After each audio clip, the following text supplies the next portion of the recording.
Tantor Audio, a division of recorded books, presents The Ghetto, a very short introduction, by Bryan Cheyette, narrated by Julian Alpha.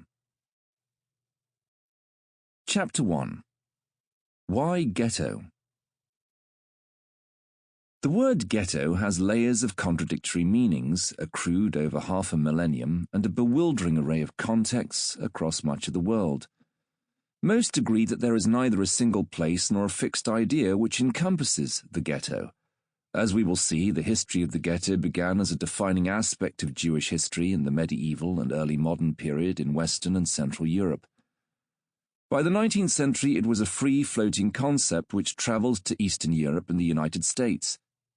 In the mid-20th century, ghettos were crudely rehabilitated by the Nazis in the name of medieval tradition, and, yet later, the term was routinely applied to endemic black ghettoization in America.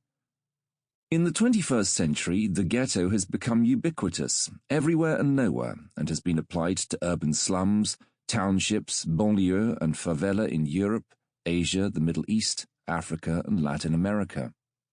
The slipperiness of ghetto as both place and concept should not be underestimated. Does it just apply to a particular ethnic or racial group? Is it a term of abuse or resistance, a way of understanding commonplace urbanization, or a unique form of racial segregation?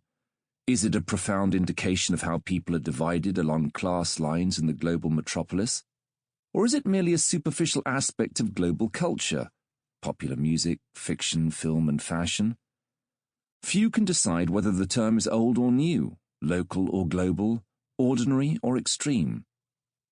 This book aims to answer basic questions about the ghetto: why, when, where, what, and for whom, in order to make sense of this unstable word. The ghetto can be understood only after we trace where particular ghettos were formed, see who lived in them, ask why and when they were created, and know what exactly constituted a ghetto. With this basic but elusive information, we can see how different ghettos interrelate or are contrasted across 5 centuries and much of the world. As each chapter will illustrate, such comparisons are complicated as ghettos varied greatly even in the same general environment. Ghetto hardly ever means one thing. Such multiplicity is further confounded when we note that the word ghetto, from the beginning, was symbolic as well as descriptive and often resonated far beyond a specific location. Imagined ghettos are paradoxically more evocative than actual or historic ghettos. In short, the rich complexity of ghetto phenomena cannot be reduced to a single reality or a single image. During the age of the ghetto, 1516 to 1789, as it is known, it is possible to define ghettos straightforwardly as compulsory, segregated and enclosed dwellings in the historian Bernard Ravid's standard formulation. This hard definition has, in the modern period, gradually softened so as to include voluntary and open ghettos. But the history of the ghetto does not follow a linear narrative moving from hard to soft definitions. Ghettos include both the softer history of urbanization and class segregation, as well as the harder history of racial differentiation. Both histories continue in tandem to this day. It is this instability that has enabled the ghetto, as image and reality, in its hard and softer forms, to endure. Origins. Before there were ghettos, there were Jewish quarters, otherwise known as Judengasse, Judenstadt, Giudecca, Juiverie, Juderia, Judaismo, Judaici. These were only a few of the names given to the alleys or streets or localities where Jews lived in Christian Europe during the Middle Ages. From the 5th to the 15th centuries, Jews resided in roughly permanent and separate areas in parts of Spain and the Italian peninsula, in Germanic and French lands, in Britain and the Low Countries, and in small towns throughout Central and Eastern Europe.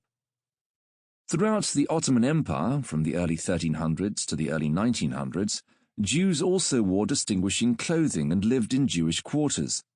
Ottoman rule was much more tolerant than its Christian equivalent, whereas nations in Western Europe expelled most Jews from the 12th to the 15th centuries, the Ottoman rulers welcomed them. As Jews were a tiny European minority, less than 3% of the general population, The subject of Jewish residence was raised rarely by the Catholic Church during this period.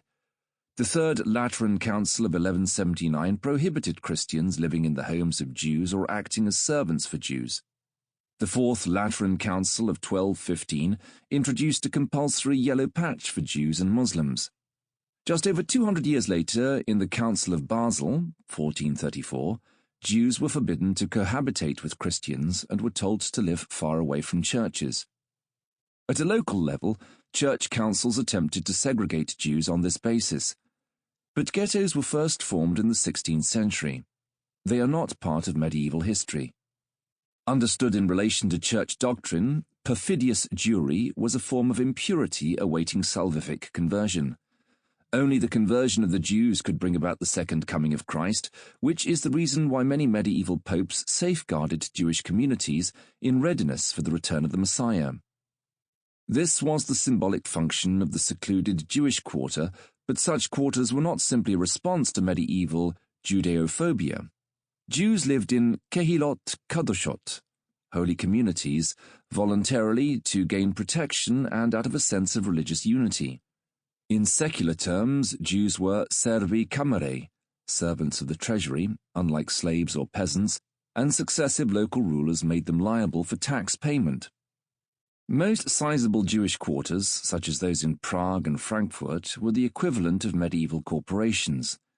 These were legally recognized communities with distinct rights and duties.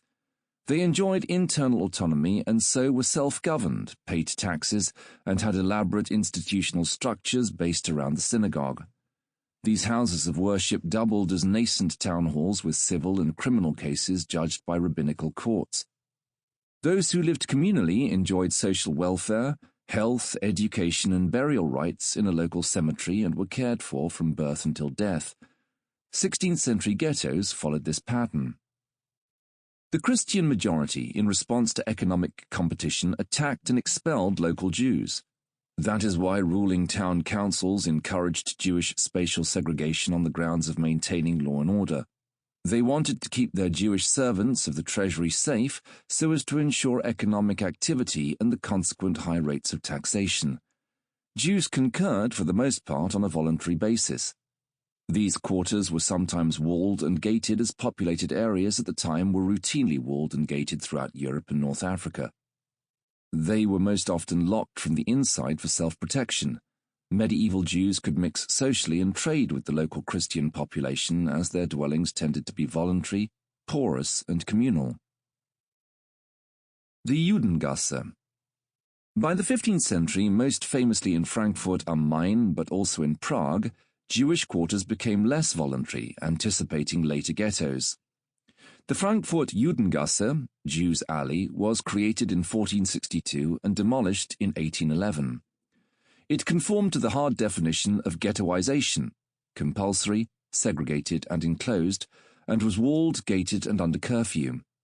This contrasted with virtually every other Jewish quarter in the 15th century. Exceptions to this rule were the Juderias and Morerias in Spain in 1480, where Jews and Muslims were compelled to live in segregated and enclosed quarters. It was the perceived failure of the policy of segregation, leading to the supposed contamination of Catholic Spain, that led to the expulsion of Jews and Muslims in 1492. But rather than Catholic Spain, it was the city of Frankfurt and the region of Bohemia, both at the heart of the anti-Catholic Reformation, which anticipated the ghettoization of north-central Catholic Italy.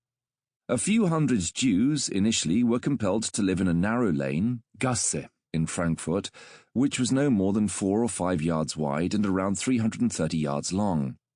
At first there were fewer than 100 tenement houses walled together. One side of the curved street backed onto the river Main, and only 3 gates, which were guarded, could be used to exit and enter during daylight hours. The only comparable Jewish quarter of its size and influence was the Józefów, as it was eventually known, in the old town of Prague, which was created in the 13th century and occupied around 6 acres before 1389. Like Frankfurt, the Jewish quarter of Prague was built close to major European trading routes. In the early years, Christian guilds, as elsewhere in Europe, organized regular attacks and expulsions, once killing 1,500 residents, from the Jewish quarter.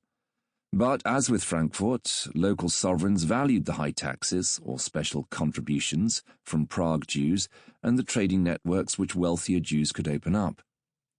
The Jewish quarter in the old town of Prague eventually became a self-governing medieval corporation with a rich Jewish and Bohemian cultural life. The Judengasse, which was about half the size of its Bohemian equivalent, eventually expanded to approximately 3,000 inhabitants over nearly 3 centuries. This made it one of the most overcrowded districts in Europe. Around 190 tenement houses had floors added to them with rooms split or shared between several families. Over the decades, houses were added front and back, including in the city's moat, which were 4 tenements deep. Flat rooftops also provided new dwellings, but fire was a constant risk and the street was badly damaged in 1711 and 1721. Where it was rebuilt in a more modern form, and in 1796 by Napoleon's army, which in effect ended the district. The Frankfurt Judengasse anticipated both the precarious building work in compulsory ghetto enclosures and the more general policy of ghettoization on the Italian peninsula. On a smaller scale, Worms and Würzburg in the German lands prefigured the Italian model by segregating rather than expelling its Jewish residents. Every other German state and nearly all of Western Europe expelled their Jews until the 17th century. The Frankfurt Judengasse was a compromise in Western Europe as it reinforced a policy of segregation rather than expulsion. But the overcrowded and heavily taxed population of the Jews' alley, forced to wear yellow patches, did not feel like they had been granted a concession.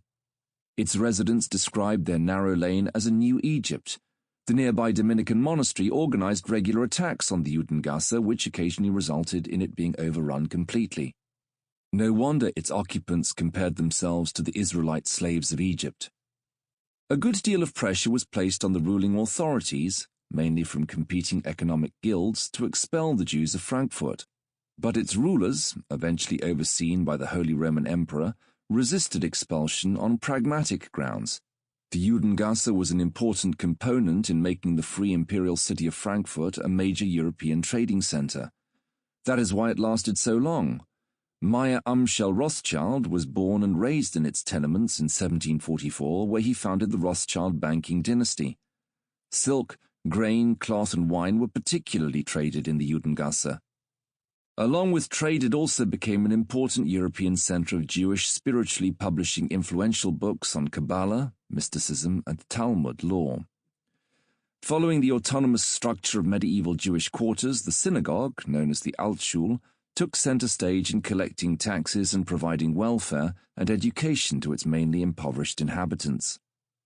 The Janus-faced nature of ghettoization encompassed medieval Judeophobia on the one hand and the Rothschild banking dynasty on the other. This made an understanding of ghettos increasingly unstable. In the medieval period, Jewish quarters were created in populated areas and had a crucial commercial as well as a religious function. They were as much an aspect of forward-looking merchant trading as well as backward-looking Catholic theology. The Judengasse illustrated this doubleness, symbolizing both the impurity of Jews and their economic usefulness, before this pragmatic ambiguity was writ large in Italy. By the end of the 18th century, 24 Italian ghettos had been created over a 300-year period. Some were destitute and impoverished, others were mercantile powerhouses, and all contributed greatly to Jewish religious and secular culture. But no 2 ghettos were the same. Birth of a word. The Frankfurt Judengasse and Prague Josefov were not called ghettos during their lifetimes, as this would have been anachronistic. The word ghetto did not apply to compulsory, enclosed and segregated Jewish quarters until 1516. Ghetto or ghetto, derived from the Venetian dialect and originated from the verb ghettar, to pour, as in molten copper. It referred initially to a municipal copper foundry on the northern outskirts of Venice known as the Ghetto Nuovo. This is the short answer to when ghettos, qua ghettos, were formed. In 1516, around 500 Jewish men, women and children, refugees in Venice, were compelled to live on the island under curfew. This was both a product of realpolitik, the inclusion of Jewish bankers into the Venetian economy, as well as of fierce Catholic sermonizing against Jewish refugees who, for centuries, had been prohibited from living in Venice. But this most incendiary of words had an inauspicious beginning. It was not until 1571 that ghetto, which after all merely referred to an obscure Venetian island, was used officially to denote the founding of the Florentine ghetto. In 1589, the Seraglio degli Ebrei, or the enclosure of the Jews, became officially known as a ghetto 34 years after it was formed in Rome. Italian dialects varied considerably, and it took decades before the Venetian ghetto travelled first of all to Florence and then to Rome. In the meantime, Roman Jews preferred the alternative get, the Hebrew for bill of divorce, to express what it meant for the oldest of diaspora communities, integrated into Rome for millennia, to live separately. The Hebrew get at the end of the 16th century was soon amalgamated with the Venetian ghetto. The Ghetto Nuovissimo was founded in Venice in 1633, adjacent to the original island foundry. With this act, the word ghetto changed from a noun, indicating a specific district, to an adjective describing a place in general where Jews were forced to live.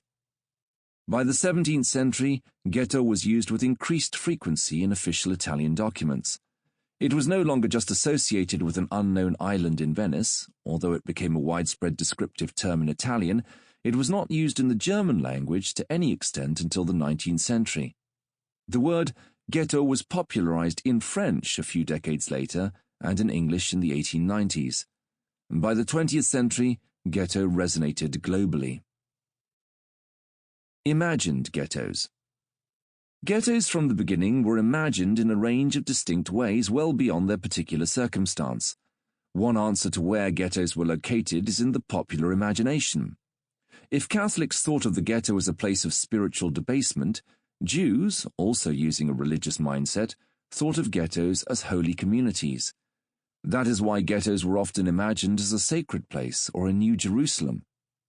From the 16th to the 18th centuries, ghettoized Jews in Italy resisted concerted Catholic efforts to convert them and even drew on abstruse Kabbalistic traditions and messianic mysticism to turn the ghetto into a spiritual fortress. The Jews' city, as many large-sized Italian ghettos, with a few thousand occupants, were known, were run in a modern manner as small towns. The corporate structure remained from medieval times and included welfare provision, commercial shopping areas, and religious and secular education for men and often women. But no one thought of ghettos at the time as a gateway into the modern world. Today it is possible to associate Italian ghettos with tax collecting, state planning, urban zoning, mercantile economics, professionalization, women's agency, a rich cultural life, and legal regulation. Napoleon Bonaparte's revolutionary army liberated all Italian ghettos, apart from Rome, in 1797. As they demolished the large wooden gates of the ghettos, Bonaparte's soldiers read out an official decree. Remove that mark of separation between the Jewish citizens and the other citizens where no mark should exist. Some ghettos were renamed for a short while, neighborhoods of reunion, with trees of liberty planted ceremoniously in a piazza or square. This was the predominant narrative following the French Revolution. Ghettos were the opposite of modernity. 2 decades after Western European ghettos were closed, the imagined ghetto symbolized the counter-narrative to the modern nation-state. They were backward, medieval, and regressive, and were associated irretrievably with a barbaric past. Up until the 1870s, as Jews strived for equal rights throughout Western Europe, the ghetto was perceived as an impediment to modern citizenship.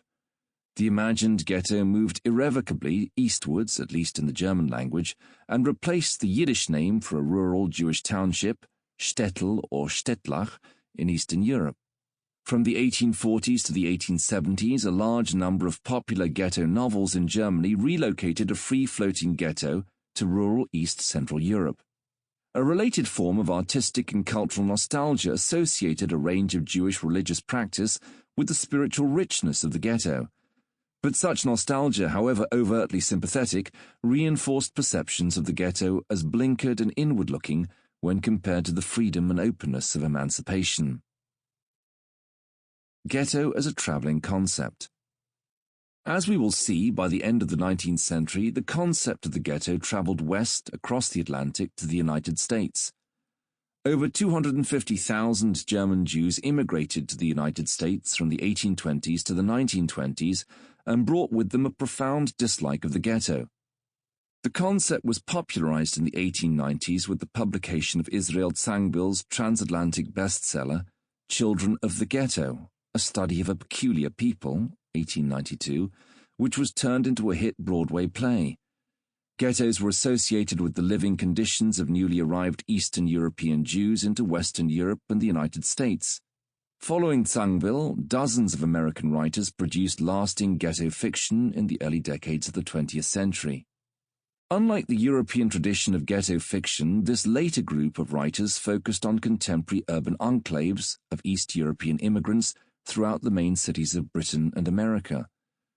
While 19th-century German writers placed the ghetto firmly in the rural past, by the 20th century the ghetto was associated with the present-day urban landscape of most major Western cities.